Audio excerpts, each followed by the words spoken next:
everybody wants to do good work and everybody wants to be happy and everybody wants to be a good person. Like nobody really wants to be the bad person in the room. And when you harbor that environment and you empower people to be the best self they can be, and that's why you kind of feel, right? That Totally. why is everybody so good? I think it's because we all encourage each other to be the best version of ourselves. Yeah.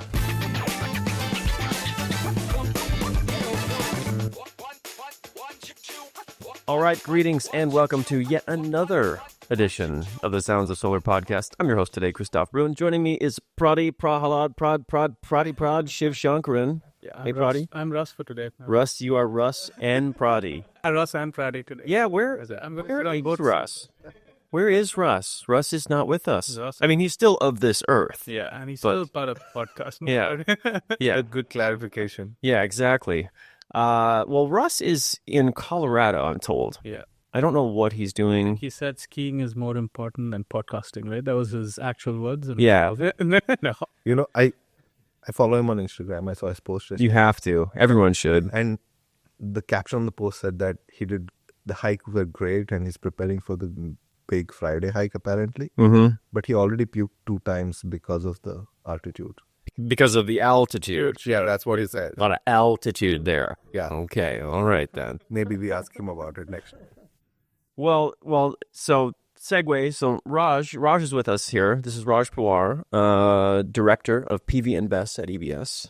Hello, Raj. Welcome. Hi, thank you. Welcome. Thank you for having me. And as listeners and viewers of the show will know, Raj started this whole podcast, Yep. made it happen, original host, OG, back in the house. Raj, welcome back to Sounds of Solar. Thank you. You guys look pro now. Like when I used to do it, it was just like, just get a mic together, sit in the conference room, just do it. And now you are like making I know. look good.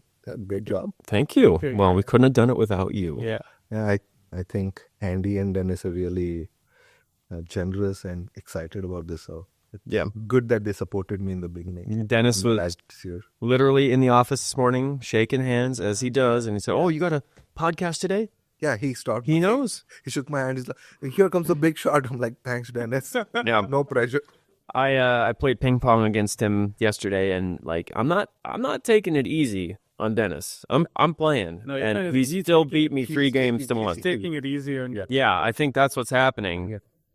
You know, a lot of unforced errors on my part, but he still smashes. Yeah. He doesn't have any mercy. Holds it back sometimes. Yeah. It's true. So Raj, you're here. You're back on the Sounds of Solar. Yeah. How does it sound, by the way? I think you cannot hear it, but it's making a big impact. Exactly. You can see it. You can see it. You can feel it. Yeah. So maybe let's start even back at that point when the show started. Like, how did the show come to be? How did things happen and get moving with the show? Back in the day, like I remember the exact day that we got this idea. Actually, I think it was one of these winter days. You know, it was heavy snowfall outside, and I think it was Friday evening or something that me and my other co-host Kyle, we were just working. We used to sit. Our cubicles were right beside each other, and we both used to listen to a lot of podcasts and talk about them. And I was working on one of the most groundbreaking projects EBS was working at that time, and Kyle was working on something else, and it was like around 6 p.m. in the evening. Typically don't stay late, but that was a requirement for the project that I had to do it. So I was just sitting, and then I look out and like, Kyle, I wish we had our own podcast. Because I was trying to listen to podcasts about our industry that I could relate to. But nobody was speaking about things that I was looking at or I was experiencing. People were talking about policies, products, and economics, but not about the struggles that I am experiencing. And I wanted something out there that I could relate to. So I was like, maybe we should do something, you know? And kind of like, yeah, let's do it, man. I like the idea. I'm like, yeah, Andy is here. And then we looked around. Yes, Andy was in the room. So we just walked to Andy's office, by the way. Yeah. Andy, I think we should have our own podcast. And Andy was like, great, let's do it. Yeah. And we were like, yeah, we chatted after that for a few minutes. Then we went home. And a week later, Andy's like, hey, Raj, Kyle, I ordered these mics and they're already here. So when do we start? And we were like, Oh yeah, just cartwheel. So yes. that's such an Andy thing too. If you present him with an idea that has some sort of equipment or tech behind it, it will just take that part will just take care of itself. It's like, hey Andy, I really wanted to get into e-foiling lately. I mean, I don't know. You know anything about that? I was like, yeah, I just bought one. So that's how it started. And then the whole process of meeting with folks at EVS about coming up with a name, how it needs to be, who do we have on guests. Like preliminary, you see, like we had Jigar Shawn. Yeah. I know that's in That's some big. yeah, some seriously big time guests. Yeah, we had Julia Piper and we had all the big names in the industry at that time because of Sohan's connections, people who I knew. And we worked. It was really great. I mean, I also thought people were really flexible to come on a podcast that really was not established, and yet come and speak to us because of the relationships. Yeah, it was fun. We used to do it because we were passionate about it. I'm still passionate about it. It's just that I don't have much time nowadays Yes. to be the host. Yes. So, but I'm so glad that we are continuing to do it. Yeah, exactly. I don't know. I've only gotten great feedback on it from the time when you were doing it, and then also now that we're doing it, and it's been so fun. And I don't know, people like it. It's a good You show. made a good point, right? Like a lot of the podcasts are, at least in the renewable side, it's more policy heavy and Yeah. and really like the engineering is sort of like a afterthought for. So it's good that we are kind of like putting ourselves in the forefront, kind of talking about the challenges and so. Yeah, and also for like new grads, or it's like I used to tell like people who are in different industry who want to come into our industry, you can enter our industry anytime because it's made of people of different industries, Yeah. It's stuff. All transplants. Exactly. So it was a good way to kind of communicate that way. Yeah, and I would be lying if I said that I feel like the majority of the new hires that we have start here say something about that when they start. It's like, well, I obviously love the mission. I had great vibes and energy from the people I met with, but then I also saw the podcast. I'm like, how cool is that? Genesis episode comes up every time. Yeah. Yes. Yeah. That is where you should probably start when you're listening to the backlog. So Watch Genesis episode. Yeah, right now. Turn this off. Yeah, they're after you finish this. No, but There are 2 episodes, right, with Dennis? Yeah, one with me and Kyle, and then one with you. Yeah. Yeah. Well, he'll be back on soon, I'm sure. we are talking about time. So coming to now, like why you don't have time. So what is the director of solar and storage actually do? What is it you do around here? Yeah, it's a very good question, and I'm taking a few minutes to recollect my thoughts, not because I don't know what I do. I think the time one is a multifaceted point. Is back in the day, it was just me and my wife. We didn't have kids. Now we have 2 kids. One is 4.5 years old and another 6 months old. So that's where most of my spare time goes away. Spending time with them. And Yes. other than that, I think when we started the podcast, I was a project manager, and then I took over as a director in December 2019, and the team was I think around 12 people.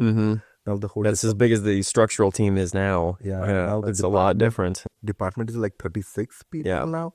So a lot more people, and I think the buck stops at me with my department, but that doesn't mean that I take all the decisions and all of it. We have to have decentralized decision making also, but we have to have a centralized communication thing.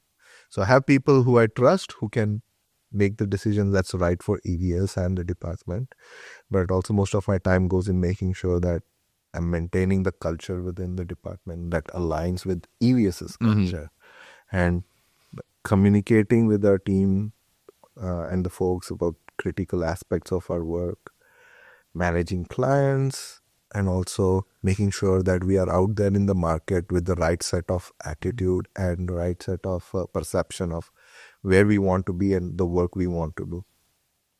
Right, so that's where most of my time goes nowadays. And I also listen to a lot of podcasts as well. What is your favorite podcast other than The Sounds of Solar? I I'm Maybe forgetting get check the his name. phone.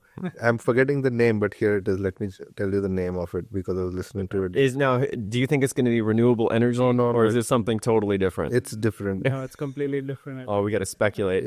Raj is listening It's to the hard fork. what is it called? Hard fork. Hard fork. What is Yeah. that? It's a New York Times podcast. It's about technology, and they talk about technology and Oh. a section of how it correlates with politics, policies, and like it. everything new. Yeah, And that's one of it's. I like listening to that a Yeah. lot nowadays. yeah.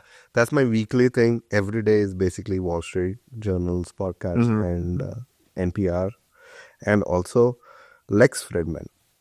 What was this one called? Yeah, Lex Fridman podcast. Okay. Yeah. His podcast has like 3 hours or 4 hours long. Yeah. So it's like a whole thing for me. And Yeah. I start it on Monday and it takes me like until Saturday. It's a weekly edition. kind of Yeah, thing? it's a weekly Oh, okay. edition. Yeah. And they just go deep into topics, go into rabbit holes. I like it. Well, what about the podcast that you listen to that's about vintage Ford Broncos? They're like $300,000. I get emails from them. Yeah. Hey, you want to buy a vintage Bronco? That's yeah. It's 300 grand. Now, okay, I'm so curious about how targeted ads work in the future, and how that came to be. So did you have a thought about a Bronco? No, I can tell you, I think Oh, here it is. my kid loves cars. Yes. He's 4.5, but he knows all the cars. Yeah. And Bronco is one of his favorite because we got this huge 1:20 scale Bronco, functioning Bronco when he was I think 2 years old or something. That's broken into pieces now. Of course. Yeah. Yeah. But it's still there. It was nice when it was built. I'm Yeah, sure. it's still there. Yeah. But no wheels. I think there's one wheel. But Yeah. that's his favorite car by far. So we do watch a lot of Bronco review videos on YouTube and all of it. So I'm sure it's because of all my That's just there it is. But that's so how now, it starts. Like I just once you go onto YouTube, put something like that, you're just like lost. or just talk about it in your phone. So now the thing is that you and I are gonna have Ford Bronco ads, vintage Ford Bronco. They are not advertising, but I would really consider Ford Bronco if they make an electric one. Oh yeah, they should. Or a That would be hybrid such one at least. And the fact that Jeep makes an e-Jeep, then it's like, why doesn't Ford do that? I don't know. Yeah, we'll see. Prati, what's your favorite podcast? What's your go-to? Mine is Shale Khan. I Catalyst. enjoy the Catalyst. Yeah. Shale Khan. Essential listening in the renewables market. I also like snapshot of like what's happening, like news-wise. Wall Street Journal is pretty cool. Mm-hmm. Yeah. They give a nice overview of what happened the couple of days or so. Yeah, those two are my favorite. And if I want to listen to anything management related, Simon Sinek has something. Yeah. written. So he has his own podcast that he's come out with. Optimist, I think is what it's called. So those are sort of my go-to. Yeah. Yeah. So serious, you guys. It's current events and news. And My news. favorite podcast is the Paddock Pass podcast. It's about MotoGP. And I listen to that one religiously. So shout out to my friends at Paddock Pass Podcast. So Raj, we covered kind of what is happening in your day to day, managing culture. Yeah. It's big in relationships and your departments. What about what led you to the here and now today? What is your backstory, even prior to becoming a podcast host? I mean, as an international student, I moved here to do my master's after my undergrad. And Which is where? it was at the George Washington University in DC. Oh, okay. Yeah. Yeah. So So you were very close to the policy guys. Yes, you're right there. So the thing is, when I moved here to DC, right, and there's this pretty famous place called the Froggy Bottom. That's where the university is. Okay. And Wait, what is this, a bar or what is this? yeah, it's a Froggy Bottom? Yeah. Froggy Bottom is the good band area too. Froggy Bottom is the area, and the Froggy Bottom is the bar. I think. I think it is the Froggy Bottom. I don't remember exactly, but that's the bar where a lot of senators or others kind of stop by for drinks, apparently. And Yeah. I didn't know who people were, and we used to go and we used to just have a drink or something, and then people used to be like, "You're looking at senators or going into them." We didn't have any clue who to do. I mean, that makes But sense. I knew it was important. So Yeah. that's the thing that I experienced is people being serious, point to point, and just making sure that they're not wasting much time and very bureaucratic. in the appearance, I would say.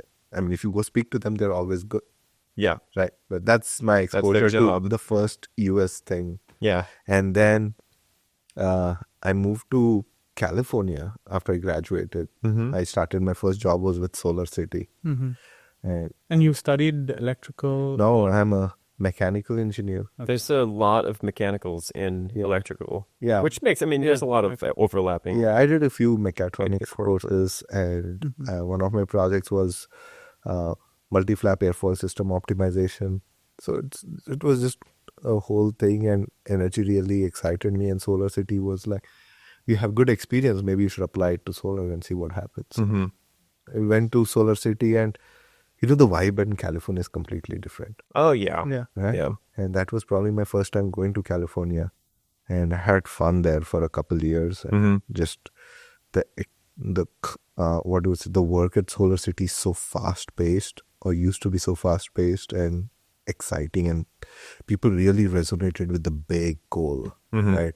And Elon's cousins were the founders of Solar City, and Elon was the main investor in the company. And that excitement and the feel of startup was great. I mean, when I started, it was like 2,000 people.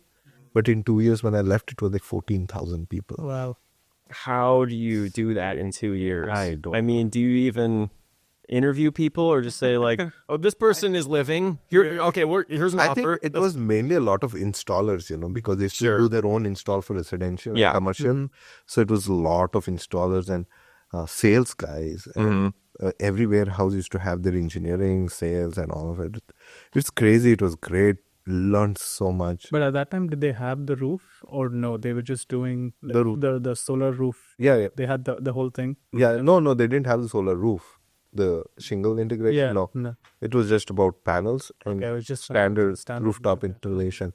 It was great. Learned a lot. We had a pilot project with Nest back in the day about how to integrate that with solar projects in home. So that used to be a co-product. It was cool.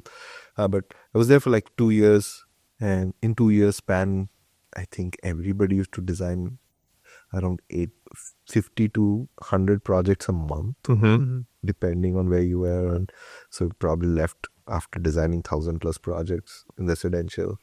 Many people have done more than me. And then after that, I went to a startup called Green Lancer for like 6 months. What was it called? Green Lancer. Oh, okay. It was in Detroit. But I already knew Sohan for over a year, and I knew he was here. And Well, how did you get hooked up with him? So after Solar City, I was looking for a job, or at least I would say after a year and a half, I was kind of started to get burnt up. Yeah. With the work. I mean, it sounds like it. Yeah. So I was exploring options, not actively, but just casually. And then I came across Sohan and we spoke, but it didn't work out at that time because Sohan had just started at TVS. And but then I knew him for a year. Then when I moved to Green Lancer again, we started speaking. And by then, Sohan had also grown the team like to 4 or 5 people. And then we interviewed, and there's a funny story about my interview. Here it is. Yeah. So I interviewed with Sohan. The first interview happened on Monday. The second interview, technical, happened on Wednesday morning. And Wednesday evening, I was watching a movie. And Sohan called me. So I stepped out of the movie and I took the call. I'm like, hey. And so can you come down to Eden Prairie for a final interview? Yeah. He's like, you have 2 options. You can either fly from Ann Arbor or you could drive. Bring your wife along. She could see the place too if she wants to. I said, sure. Like, okay. So I said, okay. Then I left Thursday morning. We drove for 10 hours. So these 2 initial interviews were like over Zoom or something? Not Zoom. Back in the day, Skype. Oh, okay. Oh, wow. It was 2017. And 2017, guys. So, This is not even that long ago. The landscape of all this has changed so much. yeah. So it was Skype. We did via Skype, preliminary and technical, and then came here. I drove Thursday. Friday morning was the interview here. Great interview, and didn't feel like an interview, more like a discussion. And we went through plan sets and all of it. And then we went to have lunch, and Dennis joined us for lunch. Okay. Oh, here we go. So there's this famous place, Kyoto, around here, right? Limited sushi, guys. Went there. It was one of the best lunches. I have never been so full. Yeah. And Dennis is somebody who's not going to leave until he makes sure you've eaten well. Yeah. So we had lunch and everything, and then I went back to the hotel. And evening, the plan was to meet Andy and Sohan for dinner with my wife and a couple other folks, and we decided to go to the Cheesecake Factory. Oh my Oh, nice. God, you guys. So we went to the Cheesecake Factory, and they said the wait is for half an hour. Available. Okay, so we're waiting in the lobby. So were you hungry at this time? I was hungry. Okay, it was hungry. Yeah, because I was hungry. Good. Yeah, I was. And then Andy is all like, "Hey Raj, can you come to the side a little?" So I went to the side, and they're like, "Okay, by the way, I think we want to move forward with you, and here's our offer letter." Oh, wow. In the lobby of Cheesecake Factory. Yep. I looked at it. I'm like, "Okay, let's do it." Yeah. They're like, we good? I'm like, "Yeah." Yeah. So great. So we had dinner, we celebrated, we had beer and all of it. And the next day, me and my wife looked around for apartments, finalized an apartment, Oh, wow. and a week later we moved. Wow, that's quick. You gotta love it when things just work out. Yeah, we're like, let's do it. And we moved, and it was fun. And I started off in an entry level role. So that was great. In 2017. Yeah. So in 7 short years, from there to here. Yeah.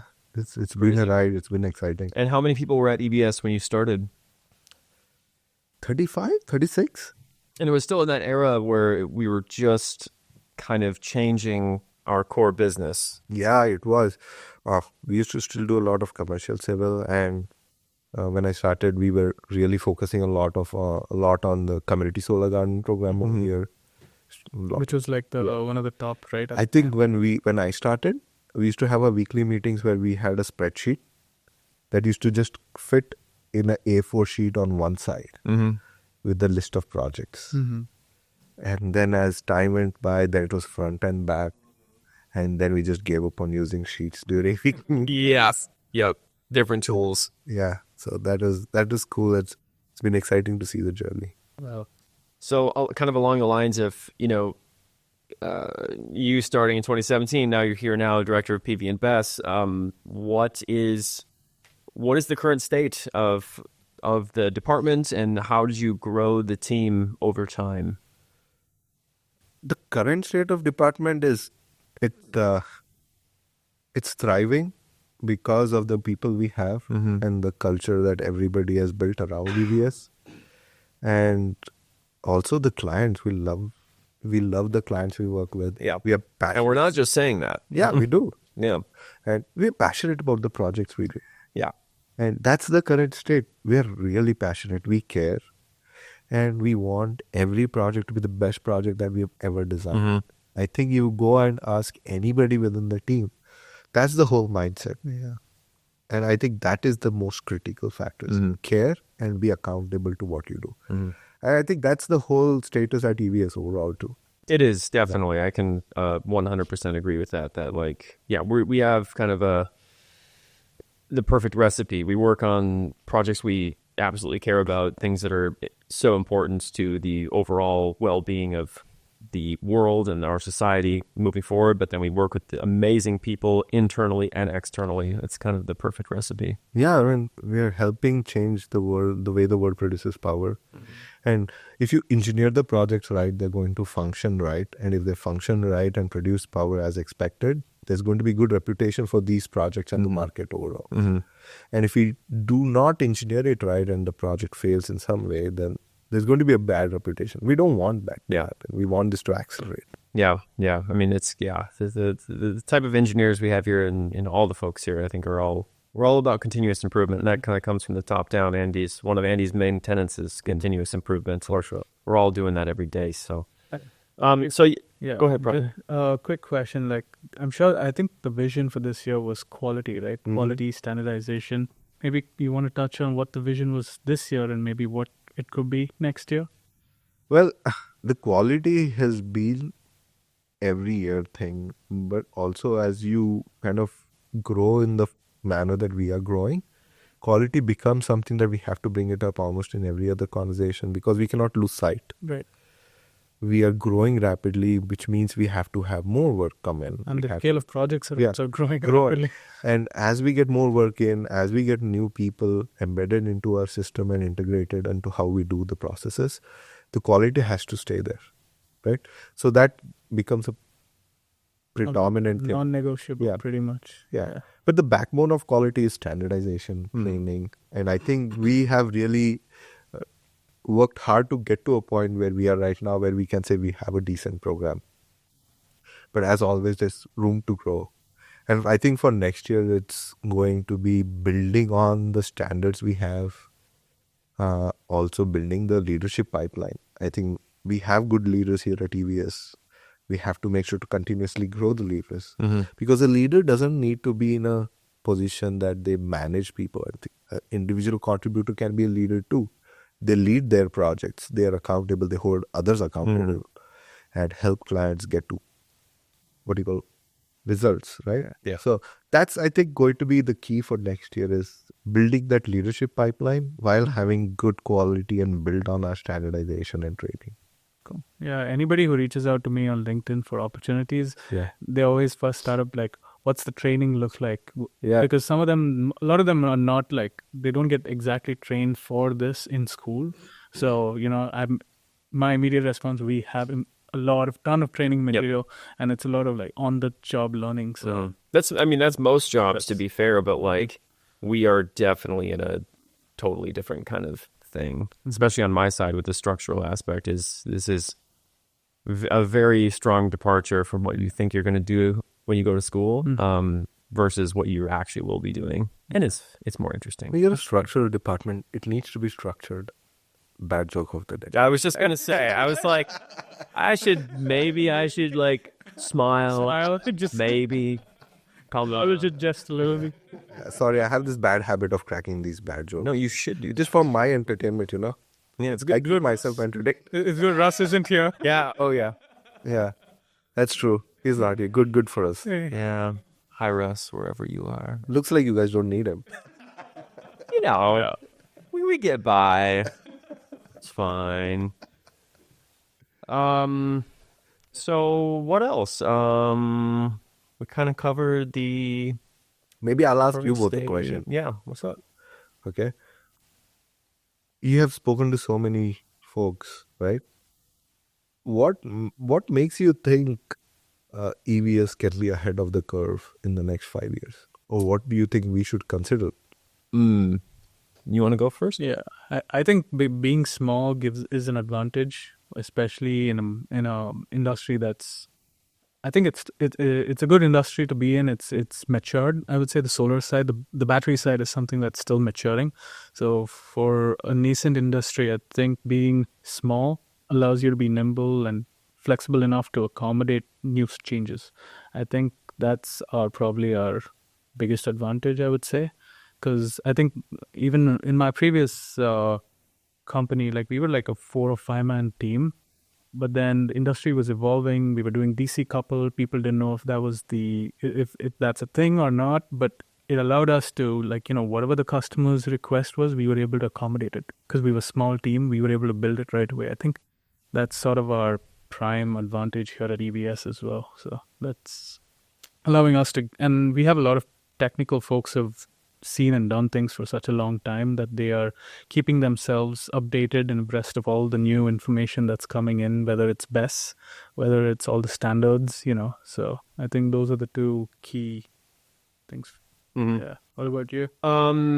It's one word. It's always one word: relationships. And that is something I feel like a year and a half ago, and it's probably always been said, but I feel like maybe a year and a half ago, I kind of remember this moments where I think Dennis was taking the mic a lot in the Monday morning meetings and just kind of like reiterating this concept, and he just kept just hammering it, like relationships, and like it's something really stuck with me in one of those talks, and that is to me our secret weapon, because we have extremely intelligent people here. Like I can't begin to describe the level of talent we have here, and what's so cool is that we have, in my previous industry, I worked with structural engineers and also people who were drafters, etc. And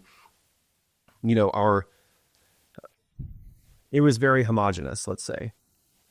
Thought process was, it was kind of like grind day in, day out. I'm here for my 30 years.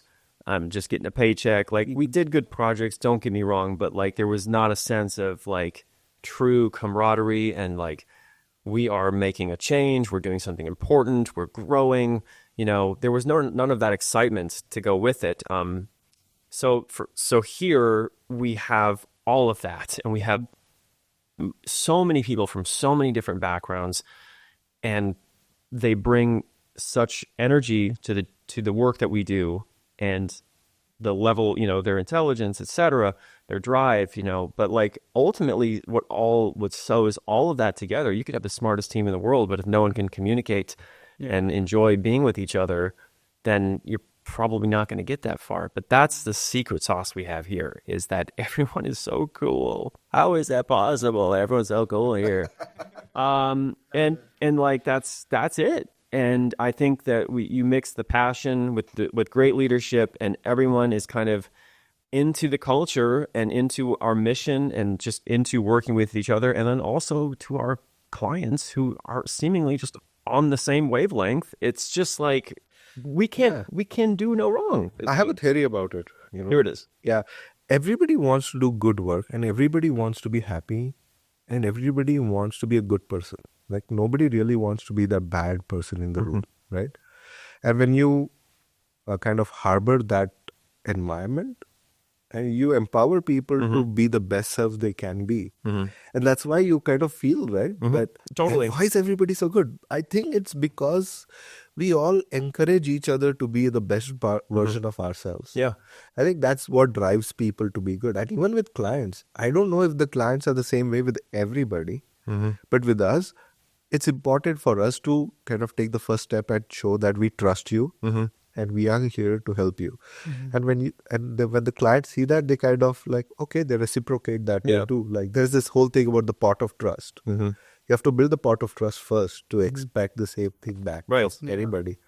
So yeah, I think that's the reason. Totally. And I remember Steve Hansen when he was here. He's been retired now for a couple of years already. Yeah. And so I came in a little over 3 years ago, and what I didn't want to be at was what I was at my old job, which is kind of like day in, day out, grind it out, and like kind of trying to fit some sort of mold. I just wanted to be me. Like, and Steve, I didn't say anything about this, and he said that to me like day 3, like, Chris, just don't worry, just be yourself. That's all you have to do here. And that like unlocked, I think, so much moving forward. And that's like, well, of course I can host a podcast at work. And like, Yeah, Steve has way with his words. Yeah. Some Yeah. of them are really colorful. Right. so No, but just to follow up on that, I think to EVS's credit, like they do give people in different industries a chance as well. So, take a chance. For me, as an example, like I was in a power electronic space building product, but then coming to something very different, like just that trust and, like you said, the relationship, like, it's key for our success here. Daddy's a rock star when it comes to best design. yes, and he plays drums. And he plays drums. No, I'm actually learning the guitar now. Okay. So you may need a guitar player soon, maybe. I don't know. No? We might. I don't. We'll see. We'll find a spot for you. I have heard that as kind and mild-mannered Praddy is in the office, Oh, here we he's go. completely opposite on the field when he's playing cricket. Yeah. When I'm there's playing some folks. sports, I'm aggressive. Yeah, Sohan plays cricket with Praddy, and says Praddy can be brutal when he's winning. Right? Yeah, he can heckle the heck out of the opposite team, and so I can't imagine that. I need to go to a match. No, especially when I play soccer and stuff, like I'm the one screaming in the field a lot. So it's just very different personality. Okay. I think in his mind he's always screaming. Yeah. But he's able to, at work, right now, he wants to yell at us, but he's very chill about it. I do it through Russ. Oh, Russ. We should probably count the number of times we say Russ in the same show. Take a shot for each time we meet. Whoa, that's EVS After Dark, which we're working on. For all the viewers out there, we are working on an EVS After Dark show, a late night show. Cool. Just Are we going to watch a movie while you're recording? Oh yeah, like Mystery Science Theater, commentate on a Maybe some conspiracy theories. Who's building solar nap?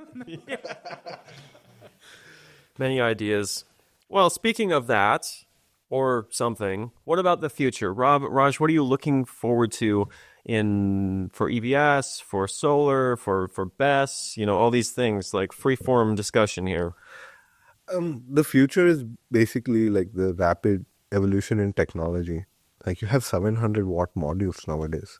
It was unimaginable in 2014 when I started my job. I think it was like 210 to 215-watt modules, and now it's like 700. And then your form factors remain the same. There's innovation in your trackers, efficiency. With batteries, it's a different story altogether. There's not much standardization yet, but it's evolving. There's growing. People are taking certain amount of risks when it comes to adopting new technology or new product from different vendors. Do you see the state of the battery markets and technology kind of parallel to where solar itself was maybe some years ago, or are they too difficult to compare? I think solar had less amount of moving parts when it comes to a technology. It was just a module, right? They had to innovate in nothing really outside the module, right? There was MC4 connectors and everything else was figured out, or at least being innovated by others. But with batteries, it's different. You have possibility of innovation on the cell level, on the module level, on the rack level, on the container level, and how do you manage your fire protection or fire mitigation, and then you have your controls, battery management system, and EMS. There's so many areas of improvement, but also so many areas of potential pitfalls. Right? So I would give credit to the battery industry that even with all of these variables, it's still able to kind of stand on its own feet. It is actually remarkable, and that they're able to, like, there's on one hand you could have, hey, we designed a battery, and yet they're able to scale this and deliver, utility scale quantities of batteries, where with all of this other factors happening. I mean, it's remarkable. But the use case for the batteries, I think that's what drives everybody to, because it has so many use cases with respect to the grid that it's like a no-brainer to actually incorporate it and have that in. So I think that's probably why people are like, okay, even if it doesn't work, we could probably use it for this. So. I was a project manager for the first battery project in the state of Minnesota. Okay, and I didn't know the use case they were applying it for. But after a couple of years, there was a presentation in which they told that their use case was probably 1 or 2 when they started off. But I think they realized like 6 use cases after that. So they have built 2 more after that, right? So it's just that, like people realizing the value. And I also think people are resilient, people want to take chances. But I think the biggest competition is competing for lithium-ion cells or batteries. And the EV industry also competing for the same problem. I think that is really interesting to see of how it's going to work out. Do you think in the next 5 years there's going to be a majority pivot out of the lithium chemistry? You'll have to see the need of the market. Okay. Right now, I think the need of the market is instant power, instant availability of it when we need it, right? Like the machine learning AI boom, the data centers booming, and with all of the natural calamities that are happening, people need power that's there standby and can give you power instantaneously that the grid needs, or at least mitigate the imbalance in the loads, right? But after we solve for that, when people are not in such a need of this immediate power, is when the long duration will come into play, where, okay, now we solve for this, now let's solve for long duration. I think that's how I feel that it's going to evolve. Like in the next 5 to 10 years, everybody's just going to be focused on this. But that doesn't mean nobody's going to develop the long duration. It will get developed. It will be ready. But when we need it, it's going to be probably 10, 15 years when we see more long duration batteries. Right? So there's nobody's made a business case for that yet that's large scale applicable. That's what I'm getting. Yeah, makes sense. Yeah. And I think with these... I think with all the solar installations also going up, it's going to kind of drive the batteries also to kind of come into the market as well. And with perovskite coming in, smaller footprints, we're going to hopefully smaller footprints. We're going to kind of see... I mean, it's such an easy thing, right? Going back, adding another breaker to the substation if there is possibility to do it and add your AC coupled batteries. It's good value add. Yeah, exactly. Why not?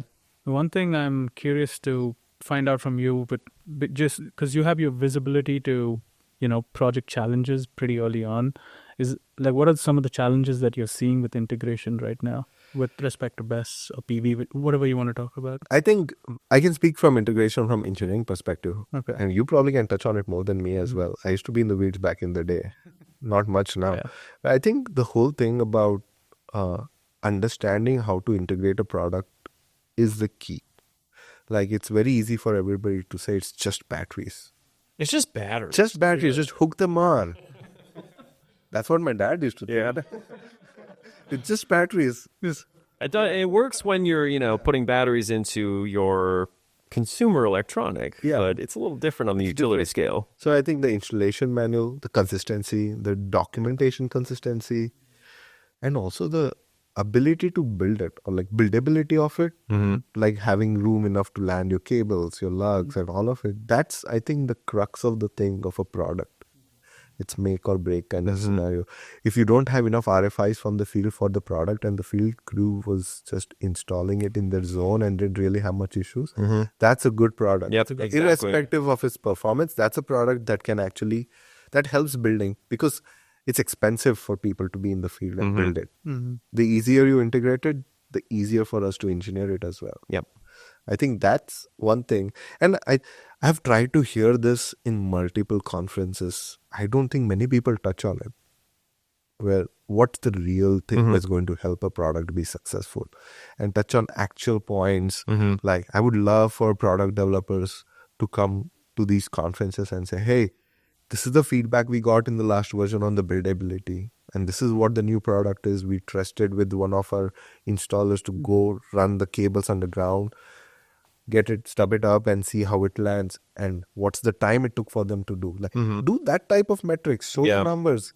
That is going to help everyone. Yeah, constructability is a big thing. And I think that's where like the AC battery and the DC battery concepts, because they're just trying different things to see what fits better from a constructability standpoint. I just want to take the battery, put it there, connect things, and be done with it. Yeah. So it's tough because a lot of engineers don't have the opportunity to really get hands-on with stuff like that. You're always, I can think of two different experiences in my working career. First, I started in aerospace at a small airplane manufacturer startup. What a weird place to start. It didn't work out. No spoiler here. But I worked with the guy who got me into that position. I was doing stress analysis on parts, but he was a manufacturing engineer, the guy I actually knew.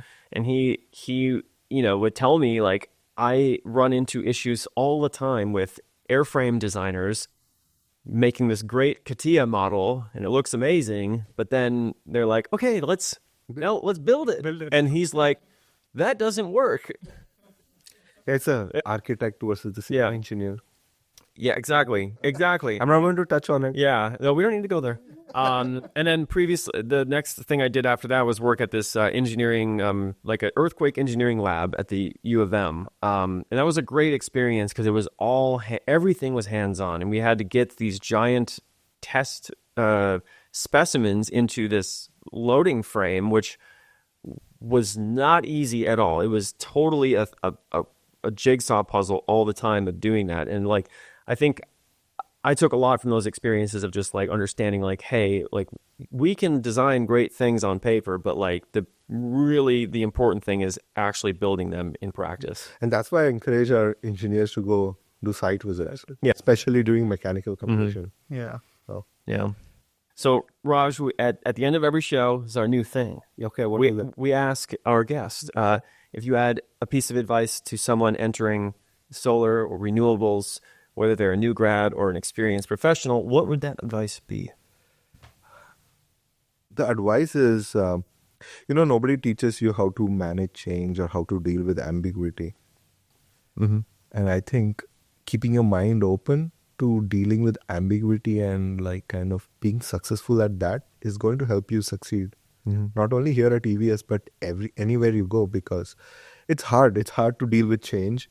It's hard to deal with rapid change.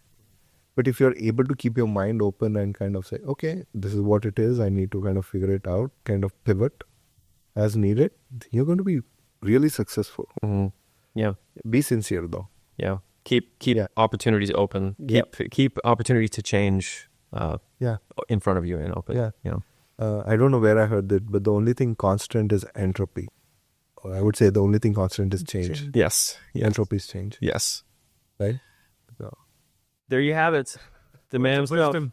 Huh? Words of I don't wisdom. know if it's words of wisdom yet. I think it is. Ask me in like 10 years. Okay, well, I'll ask you in 10 years. Well, Okay.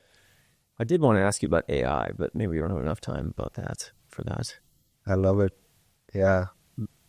What is your thought on AI and the impact in our industry? I have to ask you that before you leave. I think it's there. It's like anything we do. People have to realize its benefits and see how it's applied. It's a huge amount of investment and time spent, as everybody's doing. But like everything, a government, when it comes into play and kind of creates some tax credits for people to adopt something new, is when something new is going to flourish. And like industry like ours, where we are thriving on government tax credits, it is going to be helpful if there's something similar to that also. I don't know if there is ever going to be, but my hope is that there's some form of No, it's policy. ecosystem or policies that will help us Yeah. enable that form of power. Right. But you never know, man. I mean, we never knew we were going to be doing this scale of work 5 years ago. 5 years later, I mean, from now, we might be doing something completely... We might be doing the same thing, but in a completely different manner. Yeah. That almost is certain. We'll see. But okay, from me, Christoph Bruhn, Prahalad, huh? And Ross. And Ross, who's missing, and our esteemed former host guest, Raj Pawar here. Thanks for listening to the Sounds of Solar podcast. Like, share, subscribe, especially with your industry friends out there. And we shall see you next time.